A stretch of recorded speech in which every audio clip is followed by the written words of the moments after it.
repercutir também com as entidades da indústria em relação ao fim da jornada 6x1. A gente conversa agora ao vivo com José Veloso, presidente da ABIMAQ. Presidente, seja muito bem-vindo aqui ao Jornal Jovem Pan e uma boa noite para o senhor. Boa noite, é um prazer estar com vocês aqui. É uma grande alegria, estou aqui à disposição. Presidente, gostaria de começar essa discussão porque a gente vem conversando ao longo de todo o dia com muitos parlamentares, que têm diferentes visões sobre esse mesmo assunto. Em relação também ao fim da jornada 6x1, a Denise trouxe aqui, inclusive, uma explanação sobre os prejuízos que isso poderia causar também em caso da aprovação, pelo menos, da proposta que está sendo estudada e discutida. Mas eu gostaria de abordar um outro assunto. É possível, ou pelo menos é essencial, discutir a redução da jornada de trabalho com o aumento da produtividade? São dois assuntos que precisam caminhar juntos? Sem dúvida, o Brasil só poderia estar discutindo esse assunto da redução de jornada e também da proibição da escala 6x1 se tivéssemos tendo ganhos de produtividade no trabalho. Esse é um grande nó.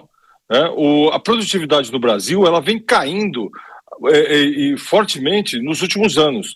Se a gente voltasse a mais ou menos 15 anos atrás, a produtividade do trabalho no Brasil estava mais ou menos em torno de 50% a 60% da produtividade do trabalho lá nos Estados Unidos. Hoje nós somos 1/3 da produtividade lá. Eu falo dos Estados Unidos porque os Estados Unidos é uma referência na Penn World Table, que é a convenção quando a gente fala em produtividade do trabalho. Outra coisa, a produtividade do trabalhador brasileiro, hoje, ela ocupa a 100ª posição no mundo. E quando a gente olha a produtividade da hora trabalhada no Brasil, o Brasil está na posição 91. Então o Brasil tem uma baixíssima produtividade e não deveria estar discutindo essa discussão agora da redução de jornada. Só para explicar para o seu ouvinte o que é essa produtividade, eu explico. Não é que o trabalhador brasileiro trabalha menos. Imagina que eu tenho uma indústria que fabrica garrafa PET, garrafa de água PET. E eu tenho uma máquina na minha indústria que ela produz 1000 garrafas por dia. E uma outra empresa, ela tem uma outra máquina, uma máquina mais antiga, antiquada, que ela produz 300 garrafas por dia. Ora, a produtividade dessa empresa é 1/3 da produtividade da anterior. Por quê? Por falta de investimento na produção. E o Brasil tem baixa taxa de investimento faz muito tempo. Hoje nós temos uma taxa de investimentos apenas 17% do PIB no Brasil, em função dos outros problemas da economia, entre eles o custo de capital, carga tributária e etc. Então o Brasil ele tinha que estar discutindo uma agenda de competitividade para com isso melhorar nossa produtividade e aí discutir redução de jornada, mas não na atual situação que nós estamos.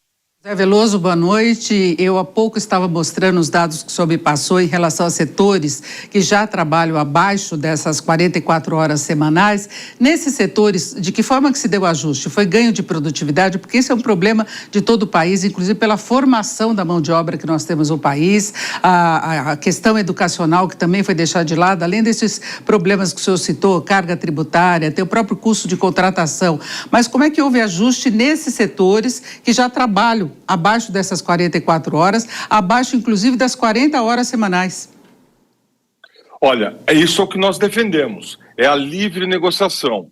O grande ganho que nós tivemos na reforma trabalhista de 2017, prevalecer o negociado sobre o legislado. Então, se a gente tem um teto flexível, ou seja, hoje a Constituição, a CLT, fala em 44 horas semanais, mas ela permite a negociação. Então, setores da economia, aqueles setores que têm mais produtividade, que tiveram mais investimento, a economia brasileira é muito grande. E na economia nós temos indústria, temos agricultura, temos serviços, temos também o comércio, que é o quem vai sofrer mais. Então, nós temos uma diversidade muito grande, até mesmo dentro da indústria. Por exemplo, quando a gente pega a indústria do agro, a agroindústria, ela tem uma produtividade maior. Então, se você tem a liberdade da negociação, aqueles que podem negociar, eles reduzem a carga tributária, mas dentro de uma negociação coletiva ou individual, empresa a empresa. Agora, uma empresa que ela tem uma condição melhor e que o custo da mão de obra influi menos no preço do produto final, ela pode negociar. Vou dar um exemplo aqui, Denise. Por exemplo, vamos pegar uma fábrica de automóveis, né? Uma fábrica de automóveis tem uma grande automação, né? Então, o valor da mão de obra dentro do preço de um automóvel é menor. Vamos pegar, por exemplo, um processo que a gente tem uma grande escala de produção, por exemplo, um semi-manufaturado, onde a mão de obra influi menos. Então, vamos pegar um produto que a mão de obra, por exemplo, influa 6% no custo total do produto. Essa empresa, ela pode negociar com seus trabalhadores condições mais vantajosas e diminuir a carga tributária, a carga de trabalho, desculpa. Vamos pegar o caso da indústria de máquinas. Na indústria de máquinas, o custo da mão de obra é de 25% a 30% do valor da máquina.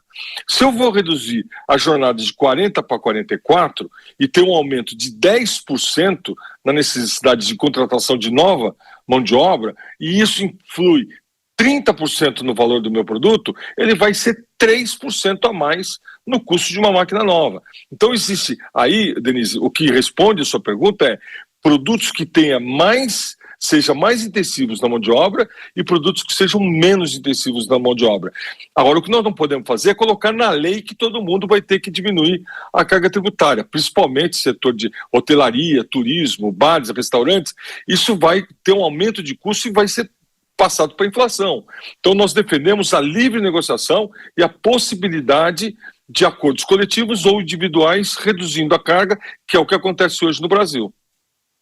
Perfeito, presidente. Muito obrigado pela sua participação. Bom te receber, te ouvir e também, é claro, ouvir e também entender as demandas dos diferentes setores. Muito obrigado. Uma excelente terça-feira para o senhor.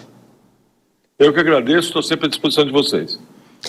Bom, Denise, inclusive eu quero chamar uma arte que a gente preparou da Fiesp, que tem vários setores da economia começaram a se manifestar, mostrando preocupação, né, com essa proposta que tramita no Congresso, e aqui a entidade traz mais informações dizendo que manifesta preocupação com a forma como o debate acerca da escala 6x1 vem sendo conduzido. E abre aspas, o engessamento da jornada por via constitucional, sem considerar as especificidades de cada setor, compromete a autonomia de empresas e também de trabalhadores, fecha aspas, então, né, a manifestação da Federação das Indústrias do Estado de São Paulo, muito importante também para a gente entender o cenário em relação à indústria, que eram os setores que estavam aí com uma maior preocupação em relação ao fim da jornada. E para fecharmos essa mesma nota da indústria, ainda acrescentava que há riscos de pressões inflacionárias, de sustentabilidade das pequenas e médias empresas, que têm menos margem para trabalhar com esse aumento de custo de mão de obra, retração da economia e cortes do emprego com informalidade. Seria